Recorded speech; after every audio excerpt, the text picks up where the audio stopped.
ამ ვიდეოში მინდა გავარჩიოთ ერთ-ერთი ძალიან მნიშვნელოვანი ფორმულა, ალბათ ერთ-ერთი ყველაზე მაგარი ფორმულა არის, დამწყები ალგებრაში მაინც. ეს არის კვადრატული განტოლების ამოსახსნელი ფორმულა, კვადრატული ფორმულა შემოკლებით. ზუსტად ასეც არ ეძახიან თლად, მაგრამ კვადრატული განტოლებების ამოხსნაში მშვენივრად გვეხმარება.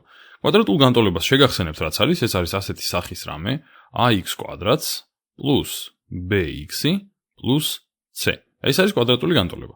სადაც, a არის x კვადრატიანი წევრის კოეფიციენტი, b არის x-იანი წევრის კოეფიციენტი და c არის თავისუფალი წევრი. ახლა, ეს ფორმულა გვეუბნება, რომ შენ თუ მომცემ ესეთ განტოლებას, მაშინ შეგიძლია ეს გააკეთო და იპოვი x როგორც მის ამონახსნს. ესე იგი, x-ი უდრის ასეთ რაღაცას. minus b, ანუ ეს b კოეფიციენტი minus-ით აქ, plus minus ფესვი b კვადრატს minus 4ac შეფარდებული 2a-თან. ესეთი ცოტა უცნაური ფორმულა, რომელიც გვეხმარება თურმე, რომ პირდაპირ ვიპოვოთ ეს ამ განტოლების ამონახსნები. როგორ მივიღეთ ეს ფორმულა? ამას ცალკე ვიდეოში ავხსნი, სრულ კვადრატამდე შევსება და ასე შემდეგ, მაგრამ ეხლა არის ეს მნიშვნელოვანი. ახლა მნიშვნელოვანია დავიმახსოვროთ, რომ ეს ფორმულა არსებობს და ძალიან კარგად მუშაობს ასეთ განტოლებებში. ზოგადად, ალბათ გახსოვთ, რომ არ ვარ მომხრე იმის, რომ რაღაცები დავიზეპიროთ, ჯობია უფრო შინაარსი გავიაზროთ და ასე ვთქვათ, ლოგიკა დავიჭიროთ, მაგრამ ეს არის ძალიან კარგი დასამახსოვრებელი და დასაზეპირებელი ფორმულა, იმიტომ რომ ყოველთვის გამოგადგებათ აუცილებლად. და მოდი ვნახოთ რაღაც მაგალითები, სადაც დავინახოთ, რომ კარგად მუშაობს. პირველი მაგალითი იყოს ცოტა ისეთი, ისეთი კოეფიციენტები ჰქონდეს, რომ მარტივად შევძლოთ შემოწმება სხვა გზითაც. კერძოდ, მომროლებად დაშლის გზით. ესე იგი, x კვადრატი plus თქვათ 4x minus 21 იყოს. კარგი, გვაქვს ესეთი განტოლება, უდრის 0-ს. ახლა, აქედან, რა ვიცით, რომ x-ის კოეფიციენტი არის 1, ხო? 1-ზე გამრავლებულია x-ი. ამიტომ აქედან გამომდინარე აქ გვაქვს 1, აქ ამის ანალოგი არის 1-იანი. შემდეგ b გვაქვს 4, b უდრის 4-ს და c არის -21. c ნიშანს ყოველთვის მიაქციეთ ყურადღება, არის -21. ესე. ესე იგი, გვაქვს სამივე კოეფიციენტი. ახლა მოდი გამოვიყენოთ ეს განტოლება, კერძოდ ეს ფორმულა, კერძოდ როგორ? ჩავსვათ ეს კოეფიციენტები, რაც გვაქვს. ესე იგი, x-ი უდრის და ახლა ჩავსვათ. minus b, ანუ გვაქვს 4, b არის 4, მაგრამ აქ minus b გვინდა, ამიტომ ეს არის -4, -4. შემდეგ მას plus minus კვადრატული ფესვი, ეს კვადრატული ფესვია. კვადრატული ფესვი b კვადრატი რა იქნება? 4-ის კვადრატი არის 16. შემდეგ ამას minus 4 გამრავლებული a-ზე, რომელიც არის 1 და გამრავლებული c-ზე, რომელიც არის -21. -21. ესე. თლად არ მეყო ეს, მაგრამ არ გაყოფილი 2a-ზე. a არის 1, ამიტომ გაყოფილი 2-ზე. მოდი ახლა ეს გავამარტივოთ. ესე იგი, x-ი აქედან ტოლი გამოდის რის? -4 plus minus კვადრატული ფესვი. ახლა მოდი ეს დავთვალოთ უცებ ზეპირად. 4-ჯერ 1 4-ია, 4-ჯერ -21 არის -84, მაგრამ მინუსი აქვს წინ, ამიტომ საერთო ჯამში +84 იქნება. ესე იგი, გქონია ფესქვეშ 100. რაც საკმაოდ კარგი რიცხვი არის ფესქვეშ ყოფნისთვის, იმიტომ რომ კვადრატული ფესვი შეგვიძლია ამოვიღოთ აქედან. ეს გაყოფილი 2-ზე. ესე იგი, აქედან ვიღებთ, რომ x-ი ტოლია 4-ს plus minus 100-დან ფესვი არის 10, გაყოფილი 2-ზე, ან ორივეს თუ გავყოფთ 2-ზე, 2-ს plus minus 5. ესე იგი, ეს გვეუბნება, რომ ამის მიხედვით x-ი ან უდრის 3-ს, ან უდრის, უბრალოდ x-ი ან უდრის 3-ს და ან უდრის -7. -2 დამოვიწყდა, ბოდიში, ასე, მაიცადე, გავასწოროთ. მაგიტომ ესე, -2 და +-5. როცა გვაქვს +5, გვექნება -2-ს +5, ეს იქნება 3, აქ. როცა გვაქვს -2-ს -5, გვექნება -7. ხო. ესე იგი, ნიშანი დამოვიწყდა და მაგიტომ შემეშალა რაღაცები. ესე. ახლა ყველაფერი სწორია. კარგი, ახლა ესე იგი 2x-ი რომ მივიღეთ, ეს რას ნიშნავს? ეს უბრალოდ ნიშნავს იმას, რომ ამონახსნები, რომლებიც აკმაყოფილებს ამ განტოლებას არის 3 და -7. ეს შეგვიძლია შევამოწმოთ ჩვენი უკვე ნაცნობი ხერხით. მოდი გავაკეთოთ ეგეც. ეს მომრავლებად როგორ დაიშლება. რადგან -21 გვაქვს და 4 გვაქვს, სავარაუდოდ გვინდა 2 განსხვავებული ნიშნიანი რიცხვის ნამრავლი ერთმანეთზე, რომ მოგვცეს -21 და მათი ჯამი უნდა იყოს დადებითი 4. ესე იგი, რა გვექნება? გვექნება 21 როგორ იშლება? 21 არის 1-ის და 21-ის ნამრავლი, ან 3-ის და 7-ის ნამრავლი, ხო? ესე იგი, ან 3 უნდა იყოს აქ უარყოფითი, ან -7 უნდა იყოს. უბრალოდ ან 3 უნდა იყოს უარყოფითი, ან 7 უნდა იყოს უარყოფითი. ამიტომ გვაქვს 3 და 7. ახლა რადგან მაგათი ჯამი არის დადებითი, ესე იგი გამოდის, რომ უნდა გქონდეს აი ესეთი რაღაც x + 7 გამრავლებული x - 3-ზე. აი ესე. უდრის 0-ს. რატომ? იმიტომ რომ აქედან ამ ლოგიკიდან გამომდინარე, ან გვაქვს რომ x არის -7, ანუ ან ეს არის 0 და მაშინ x უნდა იყოს -7, ან x - 3 არის 0 და მაშინ x უნდა იყოს 3. ესე იგი, მივიღეთ ისევ და ისევ x არის 3 და x არის -7. აი ზუსტად ის გამოგვივიდა, რასაც ვეძებთ. ანუ ძველი ხერხი გავიხსენეთ, ძველი ხერხის მიხედვით 7 და -3 უნდა ყოფილიყო ესენი და მაშინ x გამოგვივიდა -7, როგორც აი აქ და x გამოგვივიდა 3, როგორც აი აქ. მოდი კიდევ გავაკეთოთ 1-2. კიდევ ძალიან ქვემოთ ვართ, მოდი სხვაგან გადავალ. მოდი გვერდზე გავალ. მოდი გავაკეთოთ კიდევ ახლა ასეთი მაგალითი, ვთქვათ, მოდი ისევ გადმოწერთ ჯერ ფორმულას, რომ გვახსოვდეს, x არის -b + -p-ი b კვადრატს -4ac განყოფილი 2a-ზე. აი ესე. კარგი. ახლა მოდი ესეთი მაგალითი იყოს. 3x კვადრატი. ახლა ესეთი მაგალითს დავწერ, რომელიც ზეპირად ესე გამოსათვლელი არ არის მარტივად. ანუ ზეპირად გამოსათვლელში რას გულისხმობ? მამრავლებლად დაშლა რომ არც ისე მარტივი არის მისი. მაგრამ ეს რომ შვენივრად მუშაობს მაინც. 3x კვადრატი + 6x უდრის 10. უბრალოდ უდრის -10. აი ესე. ნუ ჯერ ორივე მხარეს დავუმატებთ 10, გვექნება რომ 3x კვადრატს + 6x + 10 არის 0. აი ესე. კარგი, ახლა მოდი უცებ ნახოთ რომელი რა არის აქ. 3-იანი არის a, b არის 6-ის ტოლი და 10 არის c. აი, ახლა მოდი ჩავსვათ ეს ყველაფერი. ესე იგი, გვექნება x უდრის რას? -b, ანუ -6. შემდეგ ამას plus ესე გავწიოთ ცოტა b კვადრატი ანუ 36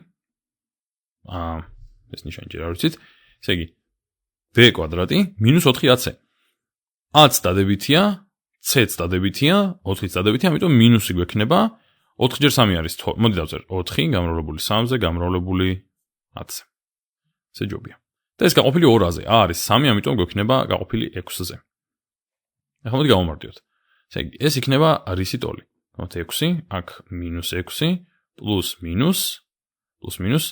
ახლა ვნახოთ აქ რას მივიღებთ აქ გვაქვს 4 ჯერ 3 რომელიც არის 12 და გამრავლებული 10 არის 120 ესე იგი 36-ს -120 36-ს -120 არის -84 ახლა რა მივიღეთ აქ მივიღეთ ესეთი რაღაც რომ ფეს ქვეშ გამოგვივიდა უარყოფითი გამოსახულება ფეს ქვეშ უარყოფითი გამოსახულება ნიშნავს რომ ამ განტოლებას ნამდვილი ამონახსნი არ აქვს ანუ ამ განტოლების ამონახსნები ნამდვილ რიცხვთა სიმრავლეს არ მიეკუთვნება ამიტომ მოდი ესე მივაწერ არ აქვს ნამდვილი ამონახსნი. ჩემს კალიგრაფიას მე დამაპატიებთ. ამონახსნი. კარგი. ძალიან ცუდად დავწერ, მაგრამ არ უშავს. კარგი. მაშინ გადავიდეთ შემდეგ, სხვადასხვა გაჩვენებთ რატო აი დაახლოებით როგორ შეგიძლიათ წარმოვიდგინოთ არანამდვილი ამონახსნი. აი რომ წარმოვიდგინოთ რომ ეს არის ჩვენი რიცხვითი ღერძები. მაშინ ეს თუ არის ნამდვილი რიცხვთა წრფე, ნამდვილი რიცხვთა ღერძი, ამ განტოლების გრაფიკი იქნება რაღაც თქვათ აი ესეთი სიტყვაზე. ან რაღაც სადღაც აი აქ, ან ნუ ასე შემდეგ. ნიშნულობა არ აქვს. სადღაც ზემოთ იქნება არ გადაკვეთს აი ამ ღერძს. რომ კვეთდეს აი ესე თქვათ, ხო? აი ეს წერტილი და აი ეს წერტილი იქნება და ამონახსნები, რაც წინა მაგალითში იყო. ან თქვათ ერთ წერტილში რომ ეხებოდეს, აი ერთ წერტილში რომ ეხებოდეს, ერთი ამონახსნი ექნებოდა. მაგრამ არ ეხება არსად, არ კვეთს. არის სადღაც ამ რიცხვით ღერძს ზემოთ ამ შემთხვევაში. ამიტომ არ აქვს ნამდვილი ამონახსნი. მოდი გავაკეთოთ, აი ადგილი აღარ მრჩება უკვე. მოდი გავაკეთოთ ერთი მაგალითიც. თქვათ, ახლა მოდი აღარც დავწერ ამ ფორმულას და იქნებ ზეპირად გავაკეთოთ მახსოვრობით -3x კვადრატი იყოს plus 12x და ან მოდი plus კიდევ 1 ანდრის 0-ს. კარგი, ახლა შევხედოთ. გავიხსენოთ როგორი არის ის განტოლება. კი არა და ფორმულა. x-ი ტოლია დიდი წილადის ხაზი -b, ანუ მოდი ეს ნაცვლად დავწერ -12 plus კვადრატული ფესვი 12 კვადრატი არის 144 და აქ ერთი უარყოფითი რიცხვი რადგან გვაქვს მინუსი გაპლიუსდება, ამიტომ გვექნება პლუს 4 გამრავლებული 3-ზე და გამრავლებული 1-ზე. ეს რომ არ დაგაბნიოთ, განტოლებაში ხომ არის, და ფორმულაში ხომ არის -4ab. მაგრამ აქ მინუსი თუ მაქვს და ამ 4-იანს თუ უარყოფით რიცხვს ვამრავლებ, იმიტომ რომ აქ უარყოფით რიცხვია. საერთო ჯამში ეს ხომ დადებითი იქნება და ვარემ დავწერე როგორც დადებითი. ამიტომ აი ასე. ეს გაყოფილი -2-ჯერ 3-ზე, რაც არის -6. კარგი, მოდი ახლა ცოტა გავამარტივოთ.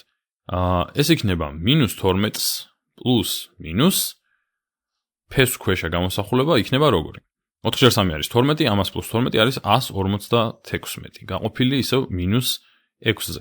ახლა მოდი ესეთი რაღაცა ვქნათ. დავაკვირდეთ 156-ს და იქნებ რამე ფესვი ამოდის აქედან. ვიცით რომ სრული კვადრატი არ არის. 156 არის 2-ჯერ 78. 78 არის 2-ჯერ 39. ახლა 39-ის დაშლას დიდი აზრი აღარ აქვს, იმიტომ რომ 39 ან მოდით გაჩვენებთ მაინც. 3-ჯერ 13 არის 39, ხო? 3-დან ფესვი არ ამოდის, 13-დან ფესვი არ ამოდის. ამიტომ ესენი არ გვჭირდება 39 დარჩევა ფესქვეშ. მაგრამ 2 ცალი 2-იანი რადგან გვაქვს, მათი ნამრავლი იქნება 4 და 4-დან ფესვი არის 2. ამიტომ მაგდონეზე მაინც გავამარტივეთ. ამიტომ დავწეროთ ახლა ეს უფრო გამარტივებულად, ეს იქნება -12 პლუს მინუს ფესვი. ფესვი კი არა და 2 ფესვი 39, 2 ფესვი 39, იმიტომ რომ ისევ აქედან ფესვი იქნება 2 და 39 დარჩება ფესქვეშ. გაყოფილი -6-ზე. ახლა 2-ზე შევკვეცოთ ყველაფერი.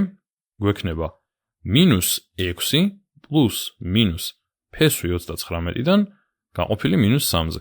და მოდი ახლა ეს გავწყვიტოთ ეს წილადი და მაშინ გვექნება -6 გაყოფილი -3-ზე, -6 გაყოფილი -3-ზე პლუს მინუს ფესვი 39-დან გაყოფილი -3-ზე. ეს იქნება 2 სტოლი, ესე იგი დაგვრჩება 2 პლუს მინუს ფესვი 39 გაყოფილი -3-ზე. ახლა ეს -3 არაფერს არ გააფუჭებს, იმიტომ რომ აი მოდი უცებ გავჩვენებთ რატომ არ გააფუჭებს არაფერს, აი აქვე დავწერ. თუ გვექნა თქვათ 2 პლუს ფესვი 39 გაყოფილი -3-ზე. მაშინ ეს მინუსი რომ გავიტანოთ ამ წილადის ნიშნად, უბრალოდ ეს გადაიქცევა 2 მინუს ფესვი 39 გაყოფილი 3-ზე, რაც ანუ ესენი ერთი და იგივეა. და ანალოგიურად თუ პირიქით გვექნა მინუსი, აი ესე, თუ გვექნა 2 მინუს ფესვი 39 გაყოფილი -3-ზე, ეს მინუსი ამ მინუსს გააპლუსებს და ეს იგივე არის, რაც 2 პლუს ფესვი 39 გაყოფილი 3-ზე. და ეს ორი გამოსახულება სხვათა შორის თუ დაუკვირდებით არის რა? 2 უბრალოდ ფესვი ეს არის 39 ცხადია. 39 არის ოდნავ მეტი 6-ზე, ესა 36-ზე, ხო? ესე იგი 36-დან ფესვი თუ 6, 39-დან ფესვი იქნება ოდნავ მეტი 6-ზე. ანუ აქ გვაქვს 6, უბრალოდ ოდნავ მეტი 6-ზე გაყოფილი 3-ზე. ეს იქნება ოდნავ მეტი 2-ზე. ანუ 2 მინუს 2-ზე ოდნავ მეტი მოგცემს 0-ზე ოდნავ ნაკლებ რიცხვს და 2 პლუს 2-ზე ოდნავ მეტი რიცხვი მოგცემს 4-ზე ოდნავ მეტ რიცხვს. ანუ რომ წარმოვიდგინოთ ამის გრაფიკი როგორი იქნებოდა, აი ვთქვათ, ცოტა გავწერ სადმე, აი ესე ვითავალ. აი ესეთი გრაფიკი რომ მქონდეს, ვთქვათ, და ეს რომ იყოს 1, 2, 3 და 4, ამისი გრაფიკი იქნებოდა დაახლოებით ასეთი რაღაც. დაახლოებით წინ რადგან -6 ამოტრიალებული იქნება ცხადია, გაივლის 0-თან ახლოს და გაივლის 4-თან ახლოს, ოღონდ 0-ზე ოდნავ ნაკლები და 4-ზე ოდნავ მეტი იქნება. აი რაღაცა ესეც გააკეთებს. აი რაღაცა ასეც.